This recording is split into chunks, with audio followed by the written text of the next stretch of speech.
Well, hello everyone. Welcome to Cannabis Technologies. And with me today, I've got a really interesting interview with a gal named Kary Radestock, who's the CEO and co-founder of Hippo Premium Packaging. How are you doing today, Kary?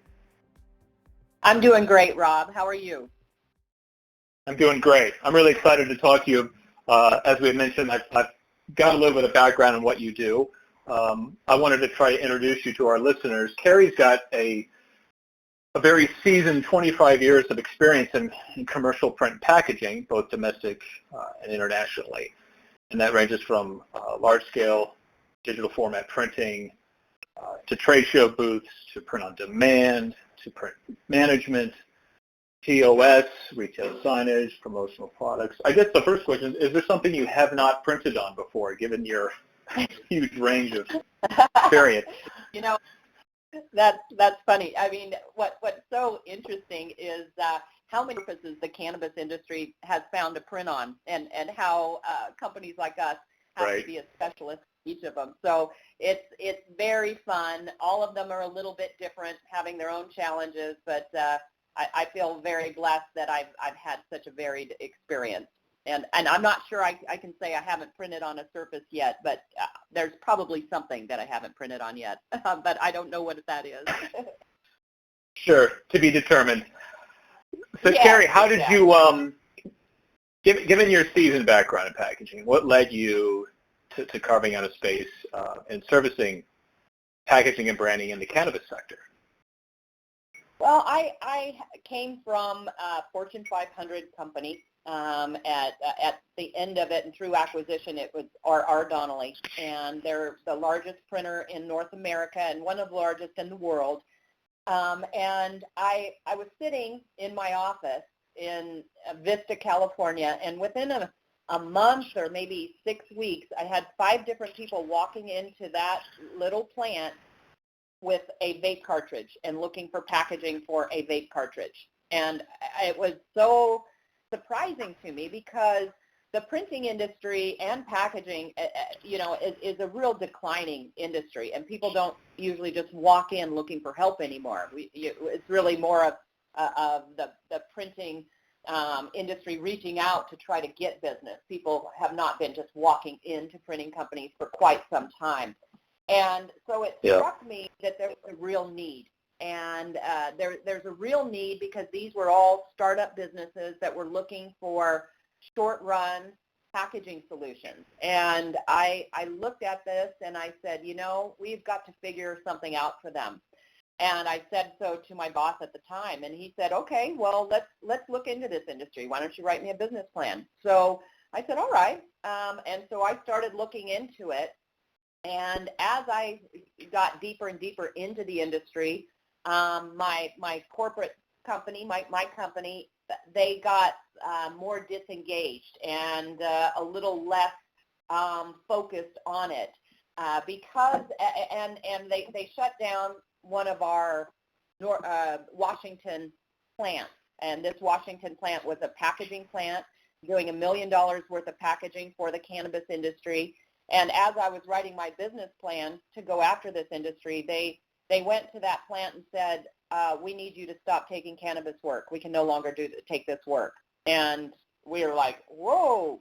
And it turns out it wasn't really a moral issue. The problem was the lack of banking, and that it was a cash-based system was too difficult for a large corporate conglomerate to be able to manage. And they also have large banking clients, so they were not able to straddle that line and try to help this community that didn't have access to banking. So they had to pull out of it. And so at that point, I kind of felt that the writing was on the wall, that the company really could say they'd be behind it, but when push came to shove, they wouldn't really be behind it. And that was proven true about 6 months into my exploration. And they had then came to the place where they said, okay, we want you to quit going down this cannabis road. We want you to come back to mainstream and focus on mainstream client development. And I looked at them, and I spent 6 months looking at the industry. I knew it was right industry. I knew I had a problem to solve with short-run packaging, and so that's when we parted ways. So I quit my job on February 28th, 2016, and started Hippo Premium Packaging officially on March 1st. And so we're just coming up on our 2-year anniversary. Exciting. Yes, I'm so proud of the team that we've assembled. I've got a partner, business partner, our COO, Julia Gosnell. She's fabulous, and together we came into the industry to solve not only a short-run packaging problem. That is a problem that we're still working on, but another problem is that there wasn't a lot of access to really good graphic design and brand development and packaging. I went out into the community and I went out as I was doing my research, and I was seeing that people were spending money on packaging, but it wasn't executed very well. It wasn't branded very well. You could tell that they had money, but maybe they didn't have the right guidance or the right partners in place, because they were spending money, but they weren't looking as good as they could, or they weren't looking as good as maybe mainstream clients were, because they weren't taking those best practices from mainstream and bringing them because they didn't know them. So it's for us, we were able to really bring an end-to-end solution for cannabis companies, and this is something that I did in mainstream. We had an end-to-end solution for our customers. We could do everything from pre-media, graphic design, photography, all the way through to packaging, point of sale, everything when I was at R.R. Donnelley. And so when I started Hippo, I said to myself, well, why can't I do the same thing again? This is what I've always been doing. Right. This is what I should be doing again, and this is what our customer needs. Our customer is now, the cannabis community is mostly small businesses, and they are very, very busy focusing on their core businesses. And they don't have the expertise in brand development or packaging or marketing, and they need a partner. And it's nice if they can have one partner take them from end to end, so you don't have all these various partners, and when do you loop one in and another in for your best collaboration. So to have an end-to-end solution actually helps the client. It helps them be able to let go and focus on their core competencies while we partner with them for this element of their business.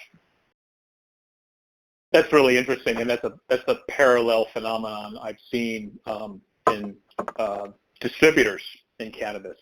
Being able to provide that end-to-end solution seems to be huge, and which is a nice segue into my next question regarding some of these challenges. What have been the biggest hurdles in packaging design for cannabis? For example, you brought up about banking. How is it you were able to solve that? What are some of the things you're struggling with? Well, and in the early days, and even though it's only been 2 years, but the early days were more challenging in banking than they are today.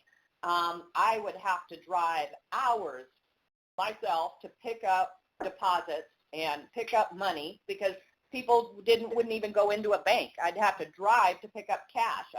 I went into a dispensary to pick up the deposit and the money for a large packaging job we were doing, a gift box that we were doing in China, and they gave me $16,000 in cash, and it was just these stacks of money, and they're like, "Here you go," and I'm like, "Oh," and I'm like, "Okay, can I have a bag for this?" And I'm walking out the door with $16,000 in cash in this big bag, and I'm like, "Oh my gosh, this is so for me." It's crazy. It's so different from where I've been, where it was very corporate and everything was handled.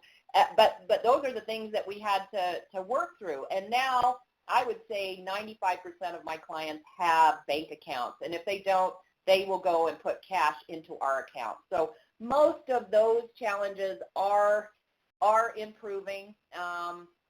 Some of our customers get shut down, which they get their bank accounts shut down, which delays production because they can't give deposits. Their money is tied up and frozen for a few months while they work through it. So there have been, the banking challenges are definitely there.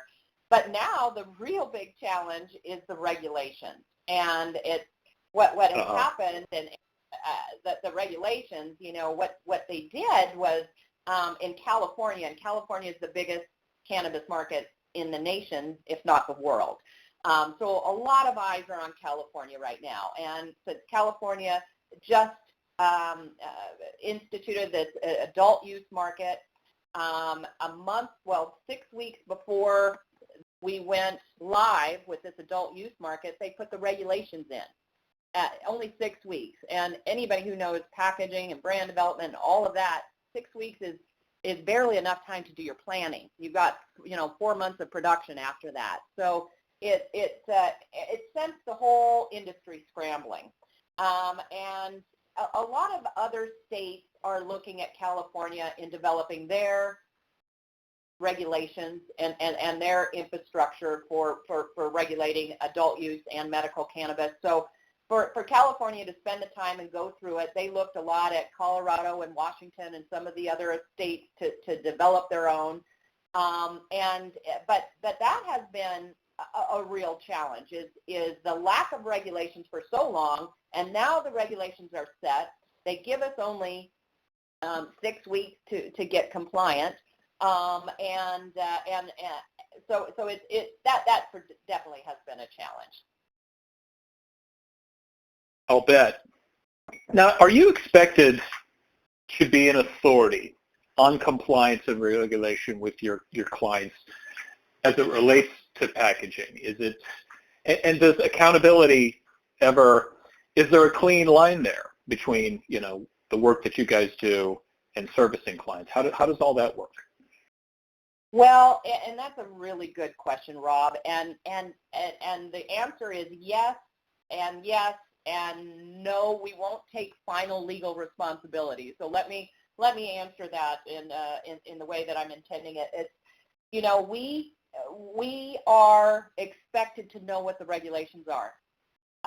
They just, California has 500 pages of regulations that are very unclear. So that's a bit of a challenge.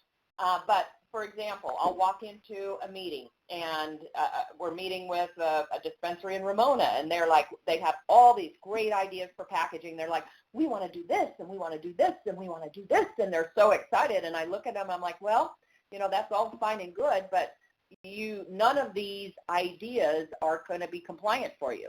So now we've got to take your ideas and figure out a way to incorporate what you want and give you a compliant solution. So right off the bat, the very first thing we do when meeting with a client is to check their state regulations. So we know, okay, what are we allowed to do? Most states will not allow you to show edibles. They have to be in opaque packaging. Some states don't have any requirements around it yet, like Arizona has no requirements around, their regulations haven't been set. So cannabis companies in those states can go ahead and show off their edibles. And these edibles could be very beautiful artisan type, chocolates or different things that really could benefit by the consumer seeing how beautiful these products are. So, and we're not able to show a picture on the outside of them. So there's definite restrictions that we have to look at when we're developing a plan for a client.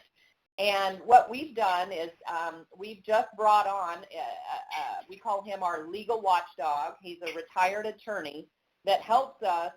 We get so many questions a day, and a lot of it has been around vape cartridge packaging. A lot of people are confused. Does a vape cartridge have to be in child-resistant packaging? And we've gone around and around, and we find that, yes, it does. It doesn't have to be in a child-resistant resealable packaging, but that it has to be in a child-resistant packaging, so that first time that is open, it has to be child-resistant. So, there are so many little nuances that we have to know in order to recommend the right types of packaging for our clients. And in addition, what's really difficult right now is there's not a whole lot of child-resistant options out there. So everybody's scrambling to develop them. but we have to be compliant. We do have a 6-month period. If your products were already in store by January 1st, then you have 6 months to sell them through before having to meet those packaging requirements. But any new products going into dispensaries have to comply with the current regulations. So it has really sent most California companies scrambling. I can imagine. And it's interesting you brought up your staff, and you said he was an ex-lawyer. Yeah, our legal watchdog is, yes, and then please let me finish my train of thought on that. What we do is we will have him, there's a lot of questions on it. There's a lot of gray area in those. And so we'll go back to the Cannabis Board and try to get, some clarity on it. Usually they don't do anything but send us back to the 500 pages of regulations because they're probably as unclear as the rest of them. So that's not helpful. Right. But what we do is at least we do our due diligence to look at the regulations and to make recommendations, but we do require our customers to have their attorneys and their legal department do a final sign-off and review of compliance. Sure. I could also see that being a tremendous selling point for your business, having that, just being in the space through osmosis, you're going to be quite a knowledge center for a lot of that. So hence the appeal of working with Hippo. I think that's really fascinating. Our clients are a little daunted by the regulations, and, It is, and it's nice to have someone on your side as you're going through it, and even though it's unclear and murky, at least all of us are in it together. We've got a whole state of thousands of businesses, and we're all in it together. So, Kary, what's the one thing that you have to constantly educate clients with when it comes to packaging and branding in cannabis? What's the one thing that keeps coming up? Well, the big thing has been, compliance has been the biggest thing because nobody knows what they're doing, and that's like that's the first part of the conversation, because I have to usually tell people, I'm sorry you can't do that, and I'm sorry I have to be the bearer of bad news, and no, you cannot have this in 30 days. This is a 4-month turn time, and So I feel like I always have to set expectations and be realistic with clients. So, they're not familiar with the process. But in terms of the biggest thing coming up, I mean, when we're getting into an actual project, clients don't know what they need. They don't know how much they need. And they don't, and that's a hard part for us. We need, Sure. In order to come up with a proposal, we need to know, okay, what are your projections? If we're doing overseas production, we want to produce enough to last you at least 4 months, maybe 4 to 6 months if the regulations in that state are pretty solid, But I would say at this time of the year, we would recommend you running enough for 4 to 6 months because we don't see a regulation shift in California until probably next year. This year, they'll be going through, we're going to see another regulatory shift in California this year as the emergency regulations are fully flushed out and there's time enough for the public comment period, and hopefully our community can step in and talk about and challenge some of these packaging requirements that are burdensome and unnecessary. So we're hoping that we will see another fluctuation in California this year, and then hopefully by next year the regulations will be fairly set. It will continue, to change and grow as the end of prohibition spreads throughout the country. And then, of course, once it's adopted at the federal level, which I predict will be in about 5 years, then we'll have a final reset of the regulations. So we're going to be in a murky situation, a state-by-state regulatory system, for a number of years, I believe. But a lot of the states are kind of looking at California and looking at some of these other states as benchmarks to create their own regulatory framework. So we are kind of setting the standard for regulations in the nation. And then there's a couple of organizations that are also trying to create standardized regulations. NCIA is doing it, and a new organization just came back with recommended universal standards for cannabis packaging and labeling.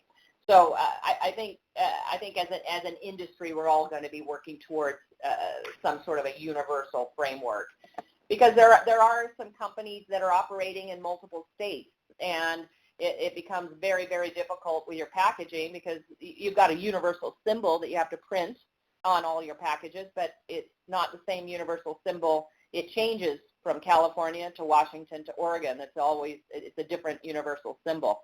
So there's these kinds of challenges when you're an intrastate cannabis company.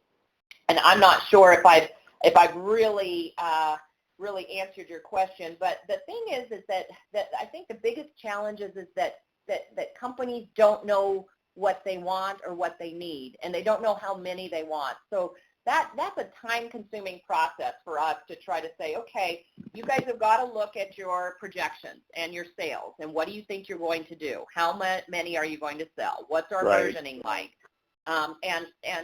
Short-run packaging is not our friend. So some people say, yeah, I want 15 SKUs and I only need 15,000 or 500 each of 15 SKUs. It's just like, it really drives that unit cost up to have such short run.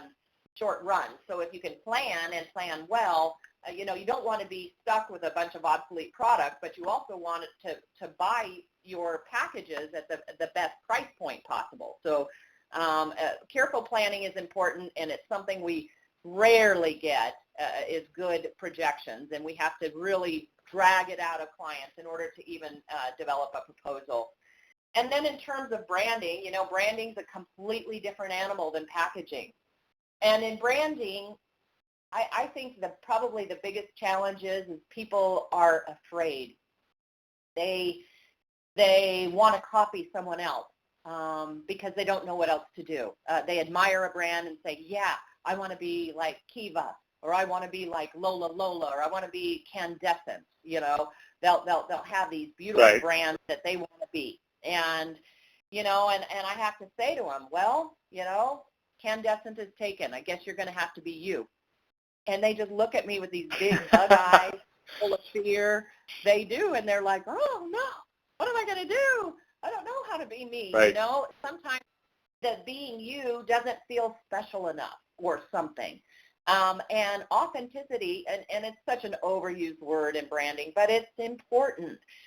We have got so many new companies coming into this space. One of my dispensaries told me they get 200 new pitches a month for new products to carry in their dispensary. 200 a month. So these companies are coming into the space. You have got to be really solid with who you are as a brand. And you've got to find that what makes you special, that you've got to find that differentiating factor and make sure that we're hitting on that. And I mean, there's a lot to branding, but these are in the highest level. I think fear is the biggest problem in branding. And lack of information and research is probably the biggest problem in packaging. Sure. It doesn't surprise me, given that it's sort of at an infancy stage in the industry. So you illustrated that really well. And I'm curious, with your background, you've worked in non-cannabis space, as where the space you're in now. When you compare and contrast, I mean, there's the aesthetics and brand profile in design, and that takes place in packaging. But the other part of packaging design that's crucial, in my experience, has been the container design, the performance of the container itself. Does it service the product safely, and so on and so forth. And I'm just curious, in cannabis, is that a bigger part of the process, the actual container construction, than graphics? Do you follow my question? I do. I think it's a very, very important part of the question. I don't know if I could put it more important than the graphic design, because the graphic design, of course, I think they have to go hand in hand. Your product, your packaging must protect your product and enhance your brand and enhance that customer experience. It must hit on all of those levels to be effective. There are specialty containers that we need in cannabis packaging, like mirror and glass jars for live rosins, and we need shatter packaging or even pre-roll packaging. We want to make sure that we have some degree of airtightness in our pre-roll packaging and flower packaging. And so there's, the container is very, very important. And unfortunately, right now, like for example, for flower, you have basically 3 types of containers that you can use that are compliant. We have flexible bags, which are probably at the lower end. We have pop top, which a lot of people don't like all that plastic, but you could brand, a pop top and put a label on it. Or we have jars, and we call them CR, or child-resistant jars. There aren't very many jars out there yet, only because now a lot of people are in development of them. So a lot of our companies are having to go forward and do some stopgap packaging while they're developing the true containers and specialty containers that really reflect their brand. One of our customers is producing custom glass jars, and that's at least a 6-month lead time. But they're beautiful, and they reflect the brand well, and they're compliant, but they take time, and they take more of an investment, and but yes, those containers are very, very important, an important part of what we're doing. Sure, I would think so. And with child protection, I'm curious, is it a challenge to create a design that obviously mitigates child tampering, but doesn't frustrate the user wanting to access the product? I'm sure there's the inclination to, put in those horrible clamshells where you need a chainsaw to open it. But can you talk a little bit about that? What has been your experience in building, containers that are child-proof, that give that protection, but it's easy for users to access? We are constantly looking and sourcing for the best child-resistant products out there, and we do a big shout-out. We are very, very fortunate to be distributor of the top child-resistant packaging options out there. For example, for flexible bags, there's something that we call the secure sack, or some people will call it a grip and rip. But you have to have 2 thumbs involved, and there's an extra zipper, and now all of a sudden you can have a flexible package that's also child-resistant resealable, so compliant. But this is a brand new product that's just coming out. So it's about educating the community that it's now available. We also have options in jars and little vials and different things like that. So you've got to have a child-resistant property either on your primary packaging or that secondary packaging. I was fortunate enough when I was in mainstream to get to work with a company out of the UK. They're called Virgo Pack, and they are fabulous. I worked with them 10 years ago when I was in mainstream working for a very large company, the one that was acquired by R.R. Donnelley, but then we were a publicly held $1 billion company called Consolidated Graphics. And we kind of co-authored we came up with a program with Sony, DADC. They had a new line of technology that they wanted to partner with us. And they said, you have 650 sales executives out there. We have this new technology. we would like you to be an exclusive distributor of this new product. And we went, okay, cool. And BurgoPack, it was a very, very complicated packaging program. And BurgoPack was the engineer and production management company that helped us manage that program.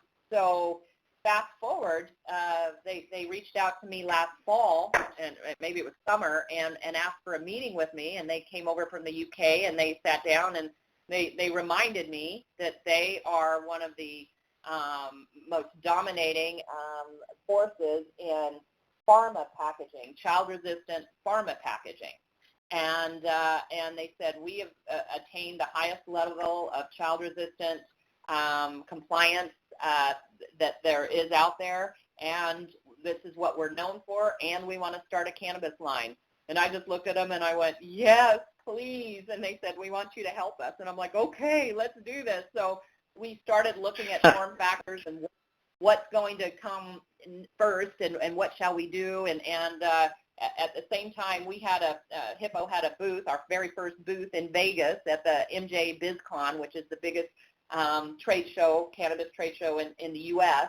Of the year. So we had our first booth there, and I said, let's get this together so that we can at least soft launch it at this show. So we jumped through a lot of hoops, and we were able to kind of pull that together. That BurgoPack is really a beautiful, it's kind of a pinch. You pinch two little things on the sides, and you push it through, kind of a slider.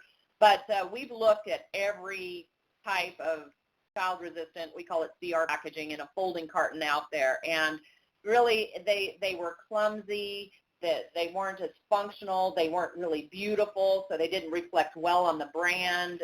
The materials were maybe everything we looked at, we just didn't like. And then once we saw the BurgoPack, we went, yes, this we love, and we can get behind it, and the clients love it as well.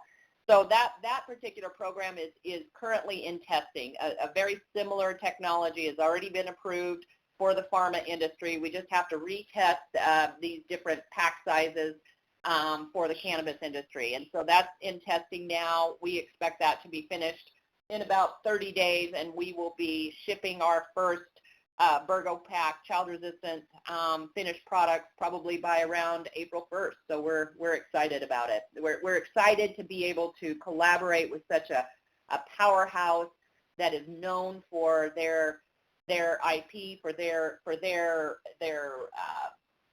development in this type of work, and that we're a distributor of theirs. We're very excited. Sure. That's really cool, and that's something to look to in April. And I'm curious, Kary, Yeah. I was at the same show in November at MJ, and I found a lot of packaging companies in attendance, but I was surprised at the modest experience they had, to put it lightly, in creating packaging for cannabis-related products. Many of the companies had no experience at all. So I'm curious, for companies who are looking to hire packaging designers and expertise, what advice would you give them if they make that decision to work with a company that doesn't have cannabis experience? Well, that's actually a really good question too, Rob. It's I would advise this. I mean, if you're a really small business and typically a cannabis company will have several products, and then they're going to need packaging, for their different products, and it'll probably span between different types of packaging. Probably not all their products are going to fit in a jar or a bottle. They might have to have flexible packaging for edibles, and then a CR jar for flour, and then a folding carton for their pre-rolls or something like that. Most cannabis companies Right. have several lines spanning across different packaging types. I would recommend that they hire someone. They hire a print production manager to help them manage the process, or they hire a firm, like us, that handles this for them. or if they don't have their own, I mean, to use, you can luck out and go to the right fit manufacturer if you're lucky, but not everybody's lucky. And one manufacturer that prints folding cartons on a 40-inch press may not be the best fit for 2,500 boxes. You'll probably be better off with a digital press, a digital roll-fed press for that type of fit. So it pays to have a professional get involved and to help you. So I would recommend that they hire someone to help them if they don't have expertise, if they don't work with, and because the product lines usually span over different packaging types of products, they're really going to have to know their stuff to manage that process. But there's a lot of great companies out there. I came from mainstream packaging and printing, and there are great companies out there that want to do their best, but they're going to do their best and give you a price to print on their equipment.